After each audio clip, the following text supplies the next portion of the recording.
Hello दोस्तों, आपका स्वागत है आपका अपना यूट्यूब चैनल एनएनडी में नाउ नो डाउट में। प्यारे दोस्तों, क्या आप भी इस बार बोर्ड का एग्ज़ाम देने वाले हैं? क्या आप भी इस बार मैट्रिक का एग्ज़ाम देने वाले हैं? अगर आप मैट्रिक का एग्ज़ाम देने वाले हैं तो ये वीडियो आपके लिए बहुत ही ज़्यादा हेल्पफुल होने वाले हैं। प्यारे दोस्तों, आज के इस वीडियो में मैं हाइट एंड डिस्टेंस से बहुत ही important question, most VVI question मैं आपको कराने वाला हूँ, जो कि आपको आपका बोर्ड एग्ज़ाम के लिए बहुत ही ज़्यादा महत्वपूर्ण हो सकता है।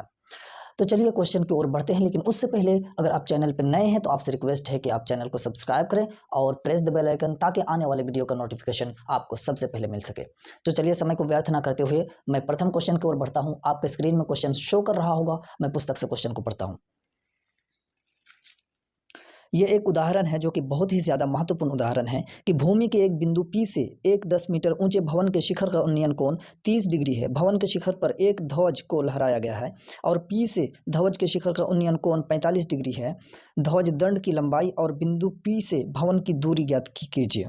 यहाँ आपको √3 जो है इक्वल यानी बराबर दिया गया है 1.732 ले सकते हैं, यहाँ पर दिया गया है। तो चलिए क्वेश्चन के अनुसार हम सबसे पहले एक भवन बनाते हैं जो कि 10 मीटर लंबा भवन है। आप चित्र को और गौर करेंगे कि एक भवन है जो कि आपका 10 मीटर लंबा है और P बिंदु से शिखर, शिखर का मतलब ये जो शीर्ष है, उन्नयन कोण कितना डिग्री है? 30 डिग्री है। ठीक है, ये 30 डिग्री है। PQ, इसका नाम दे देते हैं R। ठीक है, इतना क्वेश्चन में बोला है और ये कहा है कि ये जो शिखर है यहाँ से, ठीक है, यानी P और Q, इस यहाँ इसकी बीच की दूरी हमको ज्ञात करना है और इसके ऊपर एक लगा है ध्वज, यानी झंडा एक लगा है। इस प्रकार से एक झंडा लगा हुआ है शिखर के ऊपर जो कि लहर रहा है। ठीक है, और यहाँ से लेकर यहाँ तक की जो पूरी जो है कोण जो बन रहा है यहाँ पर कितना डिग्री का है? 45 डिग्री का है। ये 45 डिग्री का है। इतना क्वेश्चन में हमको कहा PQRS, इसका नाम हम रख देते हैं। तो ये जो ध्वज है ये कितना ऊंचा है ये आपको बताना है, यानी RS निकलना है और PQ निकलना है। ये जो बिंदु है P बिंदु से यहाँ पर ये जो भवन का जो पाद बिंदु है जहाँ से भवन शुरू हो रहा है, यहाँ के बीच की दूरी हमको निकालना पड़ेगा। चलिए इतना ही कहा है कि बिंदु P से भवन की दूरी ज्ञात करना है। बिंदु P से भवन की दूरी, ये भवन है, इसकी दूरी ज्ञात करना है और भवन के ऊपर जो लगे ध्वज है यानी झंडा है, इसकी लंबाई ज्ञात करना है, यानी RS हमको निकालना है। तो सबसे पहले हम क्या करेंगे, ये वाला त्रिभुज ले लेंगे। आपको पता है कि ये जो थीटा है इसके सामने वाले को लंब बोलते हैं, ये आधार है। ये नीचे वाला क्या है? हमारा आधार है और ये हमारा क्या है? लंब है। ये लंब है और ये आधार है। तो सबसे पहले हम इसके बीच की दूरी निकालते हैं। तो त्रिभुज PQR में हल की ओर बढ़ते हैं। हल बहुत ही इजी क्वेश्चन है, अब ध्यान से देखेंगे। त्रिभुज PQR त्रिभुज PQR में क्या क्या दिया गया है हमको?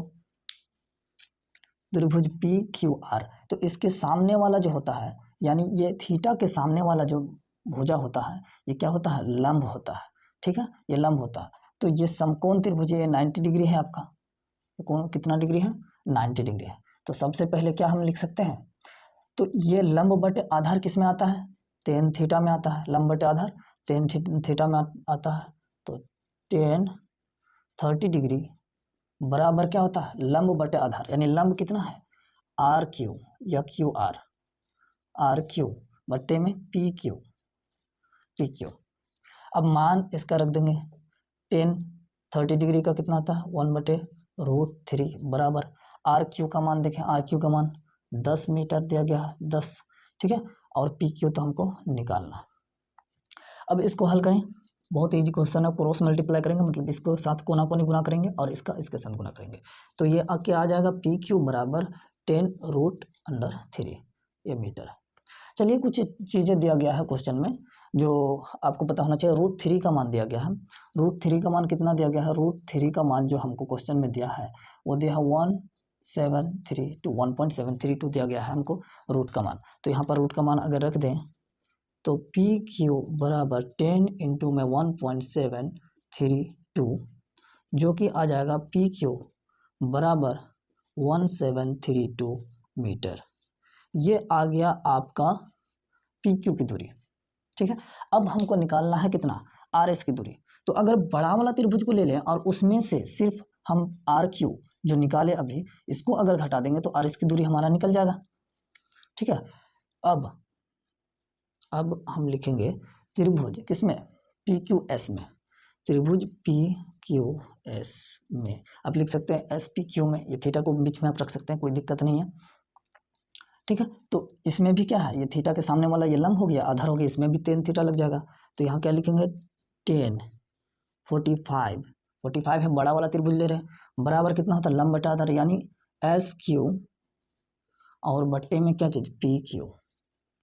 अब मान रखेंगे, इसका तो बहुत ही इजी मान है। चलिए इधर हल करके आपको मैं बताता हूँ। 1045 का कितना मान होता है, ये 1 होता है, बिल्कुल सरल है।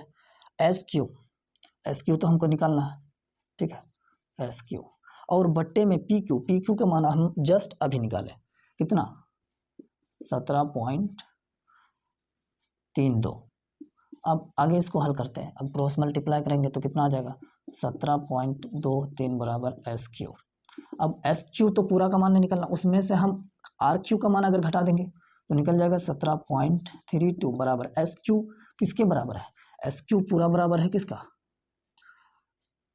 एस आर और प्लस में क्यू आर का, ठीक है, 17.32 बराबर एस आर तो हमको निकालना पड़ेगा, क्यू आर कितना दिया, 10 दे दिया, प्लस में 10।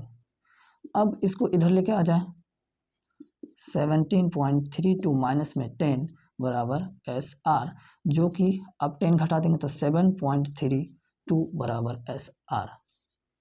तो यह आपका जो है ये झंडा की दूरी क्या हो गया, निकल गया। इसको या करके लिख सकते हैं कि एस आर बराबर 7.32 मीटर, ये आपका झंडा की दूरी निकल गया।